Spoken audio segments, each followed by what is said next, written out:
menyampaikan kepada pimpinan DPR RI yang kami hormati, terima kasih atas ruang dan waktu yang diberikan sehingga kami mahasiswa GEMKAI dan teman-teman semua di sini bisa menyampaikan apa yang menjadi isu kerakyatan secara demokratis dan terbuka.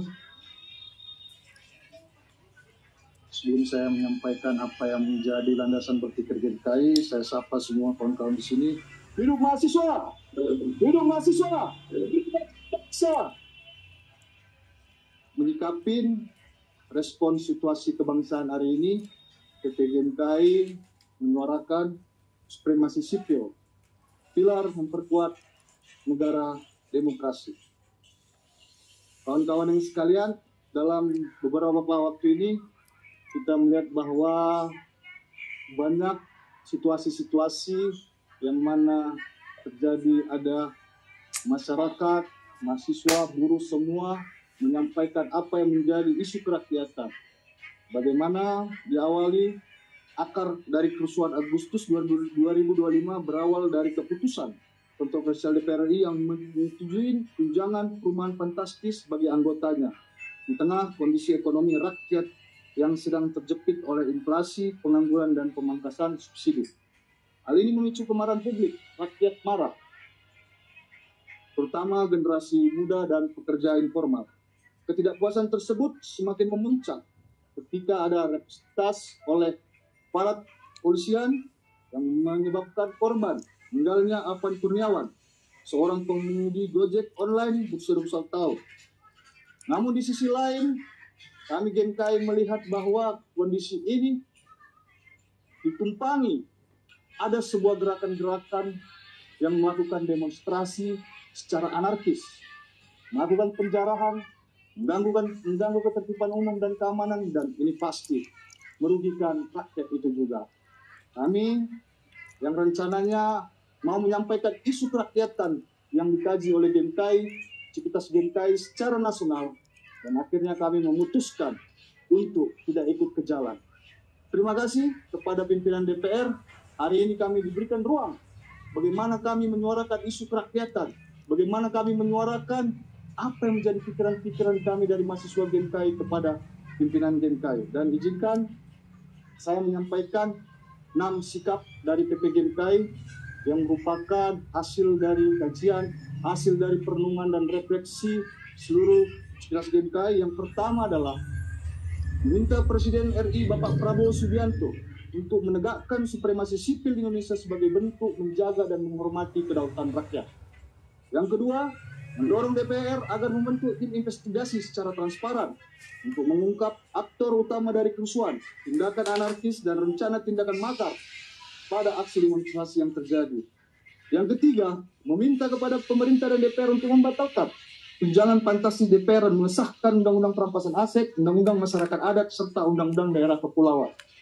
Yang keempat, meminta kepada pemerintah agar tidak menaikkan pajak untuk rakyat.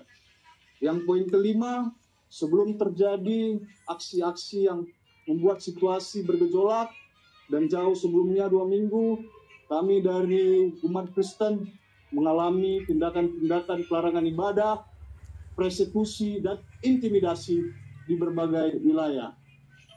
Hingga kami memiliki kajian bahwa ada sebuah aturan PBM 9 dan 8 2006 yang menjadi celah bagi beberapa kelompok untuk melakukan pelarangan ibadah. Tidak hanya di situ. Kami warga gereja dipersekusi, kami warga gereja diintimidasi, dan di situ juga ada pelanggaran HAM. Oleh karena itu, kepada Bapak pimpinan DPR semua, kami meminta kepada Presiden Republik Indonesia yang terhormat Bapak Prabowo untuk mengkaji dan merumuskan kembali draft peraturan Presiden yang tertunda terkait kebebasan umat beragama dan berkeyakinan dengan melibatkan seluruh elemen organisasi keagamaan. Yang keenam, sebagai warga Indonesia yang baik, taat hukum, kami mengajak seluruh elemen masyarakat agar tidak terprovokasi oleh pihak-pihak yang tidak bertanggung jawab dengan tujuan benturkan rakyat, mengganggu ketertiban umum, dan merusak stabilitas nasional. Itu saja yang saya sampaikan kepada pimpinan DPR. Terima kasih. Terima kasih dari GMKI. Silahkan dari HMI. Berikutnya silakan. Sini ya. Pertama-tama terima kasih kepada pimpinan DPR, Bapak Sufmi Dasko Ahmad, Bapak Cucun, dan Bapak Saad sudah menerima kami. Kami dari PB HMI MPO pertama-tama hendak menyampaikan hasil observasi kami di lapangan terhadap eskalasi massa yang ada. Yang pertama, kami menyadari betul bahwasanya eskalasi massa yang ada terdapat padanya unsur desain. Sehingga kami melihat juga pada eskalasi massa atau instrumen massa aksi yang ada, kami melakukan survei bahwasanya massa aksi yang hadir hari ini di berbagai daerah memiliki IPM atau Indeks Pembangunan Manusia rata-rata 6,0 sampai 7,0 atau bisa dibilang cukup rendah secara kognitif. Sehingga terdapat sikap mereka yang berbeda dalam melakukan massa aksi seperti itu. Setelah itu kami juga melihat bahwa terdapat kondisi di mana keresahan naik menjadi emosi.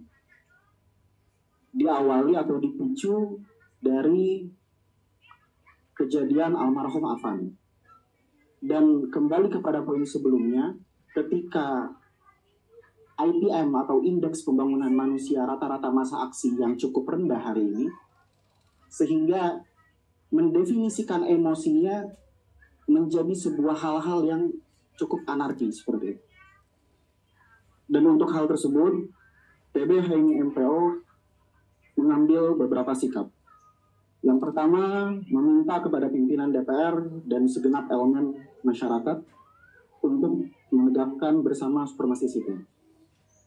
Yang kedua adalah agar pimpinan DPR segera membentuk tim investigasi terhadap kondisi berbangsa dan bernegara yang sifatnya independen dan melibatkan segenap elemen masyarakat. Setelah itu, kami juga meminta pimpinan DPR untuk segera mereformasi DPR secara institusional dan juga secara norma. Setelah itu, kami juga meminta pimpinan DPR untuk segera mereformasi Polri sebagai bentuk komitmen supremasi sipil. Kami juga meminta pimpinan DPR untuk menghapus pajak bagi masyarakat miskin. Karena tidak bisa dipungkiri, eskalasi massa yang terjadi hari ini dipicu dari klaster tersebut. Dan yang terakhir, kami meminta pimpinan DPR untuk segera mengesahkan RUU Perampasan Aset sebagai pengejawantahan komitmen Presiden Republik Indonesia dalam penuntasan masalah korupsi. Mungkin itu dari PB HMI MPO. Billahi taufiq wal hidayah. Wassalamualaikum warahmatullahi wabarakatuh. Dari mana yang Mbak? Kami ya, silakan. Dari kami, terus dari HMI Dipo.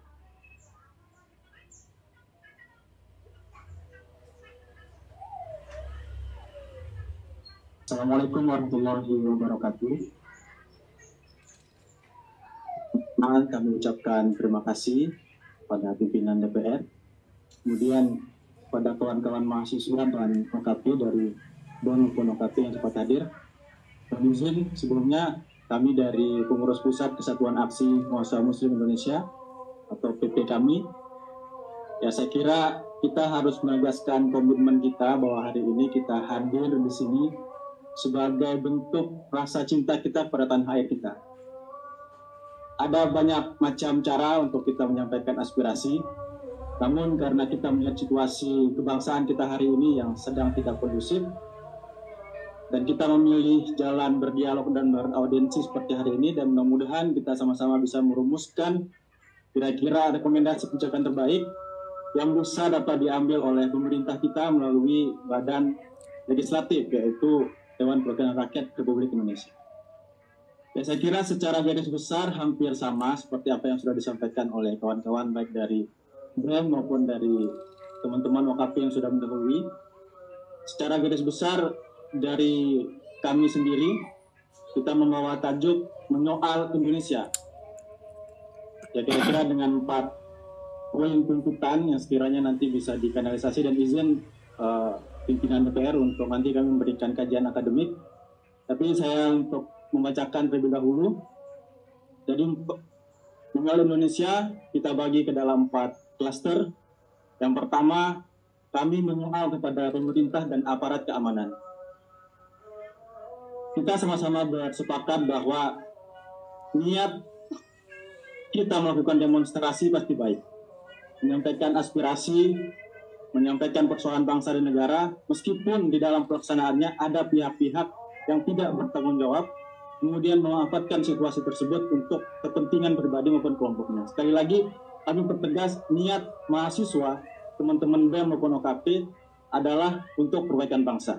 Dan dalam momentum Agustus ini, saya kira ini merupakan sebuah error daripada situasi bangsa kita dan perlu kanalisasi yang terbaik. Sehingga tadi, pertama kami ingin menyoal kepada pemerintah dan aparat keamanan, menuntut agar pemerintah segera melakukan penyelidikan secara tuntas terhadap kematian warga sipil, termasuk Afan Kurniawan, serta menghentikan segala bentuk represivitas terhadap demonstrasi dan aksi unjuk rasa yang dilaksanakan oleh rakyat. Kemudian, kami juga meminta untuk segera dilakukan reformasi sektor keamanan secara menyeluruh dengan fokus pada peningkatan profesionalitas aparat keamanan, serta mengusut tuntas kelompok-kelompok atau individu yang melakukan tindakan anarkisme, memanfaatkan aksi unjuk rasa untuk tujuan-tujuan tertentu yang merusak ketertiban umum. Mungkin secara praktis, seperti dikatakan oleh kawan-kawan tadi, bisa membentuk tim investigasi independen, kemudian juga dibuka secara transparan pada publik dalam proses maupun hasil daripada tim investigasi tersebut. Kemudian kedua, kami menyoal DPR dan partai politik. Saya kira salah satu trigger daripada kecewaan masyarakat dan menyulut aksi di bulan Agustus ini adalah respon daripada DPR dan partai politik. Sehingga kami mendesak kepada DPR untuk segera menghentikan pembahasan mengenai kenaikan tunjangan anggota DPR, melakukan transparansi penuh terhadap seluruh anggaran, fasilitas, dan penggunaan dana yang berkaitan dengan kegiatan legislatif.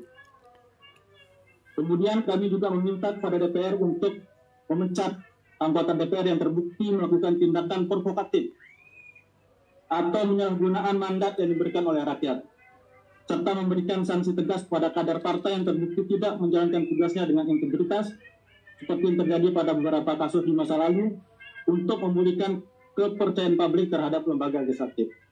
Jadi saya kira DPR kita masih kita percaya, DPR kita masih hasil daripada proses demokrasi yang sah. Adapun kepercayaan yang semakin menurun ini karena tindakan 1-2 oknum di dalamnya. Sehingga untuk mengembalikan kepercayaan publik tersebut, kami minta kepada pimpinan DPR, khususnya pimpinan partai politik, untuk melakukan evaluasi secara total. Kemudian menyoal reformasi dan legislasi pro rakyat. Menuntut DPR agar segera mengesahkan beberapa RUU yang berpihak kepada kepentingan rakyat, seperti yang disebutkan oleh kawan-kawan tadi, mulai daripada RUU perampasan aset, kemudian perlindungan pekerja rumah tangga untuk peningkatan perlindungan hak buruh domestik, dan RUU masyarakat adat.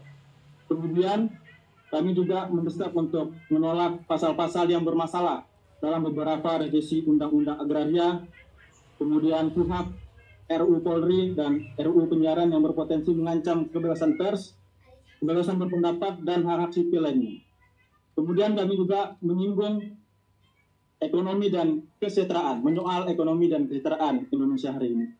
Kami meminta kepada pemerintah dan DPR khususnya untuk segera mencabut kebijakan yang tidak berpihak pada rakyat dan merelokasi anggaran pendapatan dan belanja negara atau APBN untuk kepentingan yang lebih produktif, pro rakyat, serta penguatan sektor kesehatan, pendidikan, pangan, dan kesejahteraan masyarakat. Ini termasuk peningkatan kesejahteraan guru yang tadi disampaikan oleh Tum Prima, Tum KMNI juga menyampaikan, kita melihat bagaimana kondisi tenaga pendidik kita hari ini, kemudian kondisi buruh kita, kemudian pekerja informal yang sampai hari ini belum mendapatkan kepastian seperti jaringan pengamanan sosial dan sebagainya. Saya kira ini sangat mendesak untuk segera diselesaikan. Kemudian kami juga menyoal perihal untuk segera mendesak pemerintah menerapkan sistem perpajakan yang progresif, yang lebih adil, di mana individu atau kelompok orang-orang yang kaya atau kelompok-kelompok kaya membayar pajak yang lebih besar. Sementara kelompok masyarakat berpendapatan rendah tidak dibebani dengan pajak-pajak yang tidak proporsional untuk menciptakan pemerataan ekonomi dan kesejahteraan sosial yang lebih inklusif. Kami kira demikian, mohon izin, dan sekiranya nanti ada proses lanjutan agar kami juga dapat mengawal bagaimana rekomendasi kebijakan ini untuk segera bisa diimplikasikan atau diaplikasikan. Demikian, Assalamualaikum warahmatullahi wabarakatuh. Mohon izin kami untuk menyerahkan. Habis itu dari BEM PN ya.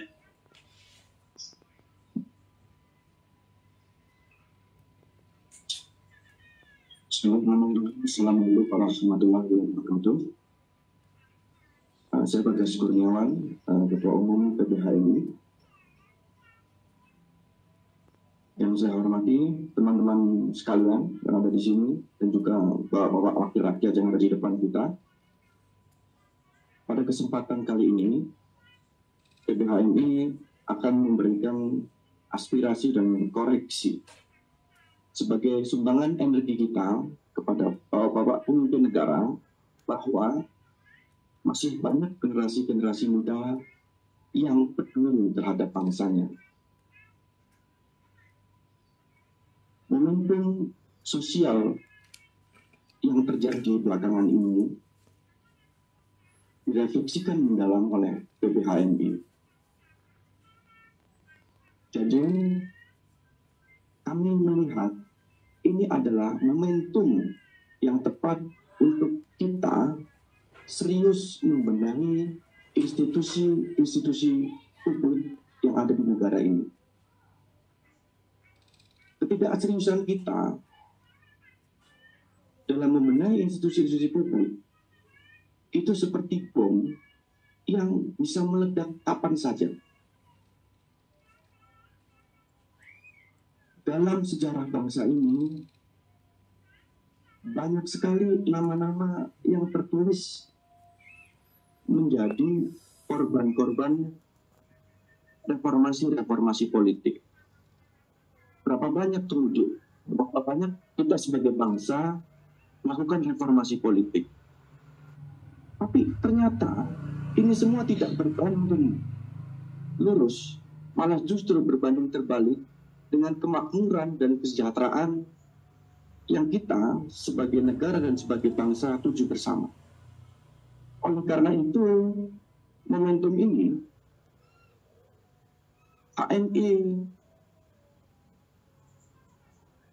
meminta sekali kepada pemimpin-pemimpin negeri, khususnya bapak-bapak anggota legislatif, untuk serius melakukan inklusivitas, melakukan pembenahan institusi publik yang lebih dekat dengan rakyat, mendistribusikan hak.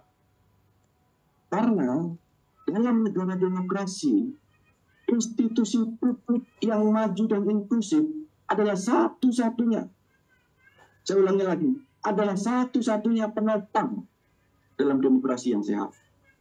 Tidak ada cara lain, kecuali kita mau memilih jalan yang lain selain demokrasi. Oleh karena itu, PBHMI membuat suatu refleksi yang kemudian kita temakan dengan nama Koreksi Indonesia. Koreksi Indonesia ini adalah muncul dari keresahan kita, PBHMI khususnya sebagai generasi muda, tentang masa depan bangsanya. tentang bom, tentang bahan bakar sosial yang bisa meledak kapanpun karena adanya kesenjangan institusi itu. Oleh karena itu, dalam koreksi Indonesia ini, PPHMI merangkumnya menjadi 7 tuntutan yang kita sebut dengan sabta suara. Tuntutan yang pertama, PPHMI meminta adanya reformasi partai politik. Partai politik yang alih-alih menjadi kanal ideologi untuk melakukan kerja-kerja kesejahteraan, belakangan ini malah menjadi kanal pragmatisme elektoral. Oleh karena itu, PPHMI concern dan PPHMI yang kelima, sahkan secepatnya RUU Pro Rakyat. Yang keenam, revisi Undang-Undang Nomor 13 Tahun 2003 tentang Ketenagakerjaan, di mana lebih dari 60% masyarakat Indonesia adalah sektor informal yang saat ini tidak jelas statusnya, tidak jelas benefitnya, tidak jelas insentifnya. 60% warga ini harus kita lindungi bersama. Dan yang terakhir, yang nomor 7, yaitu reformasi perpajakan yang lebih adil. Di mana perpajakan harus adil. Jangan seperti yang dikomunikasikan di media-media.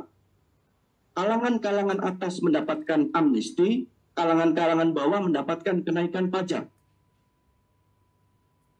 Dan ketika rakyat marah, maka disebut ada provokator. Tidak, ini adalah mewakili aspirasi rakyat. Dan selain tanggung jawab intelektual PPHMI melalui Koreksi Indonesia, PPHMI juga menyampaikan tanggung jawab moral bahwa kita sudahi, cukup. Jangan ada apa. Untuk komitmen itu, komitmen supremasi sipil,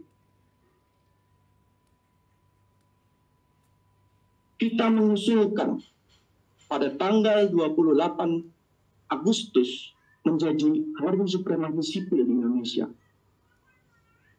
Untuk menstop, jangan ada lagi darah-darah yang jatuh dari penyampaian aspirasi-aspirasi publik. Darah rakyat Indonesia sangat berharga. Tidak boleh lagi ada darah-darah yang jatuh.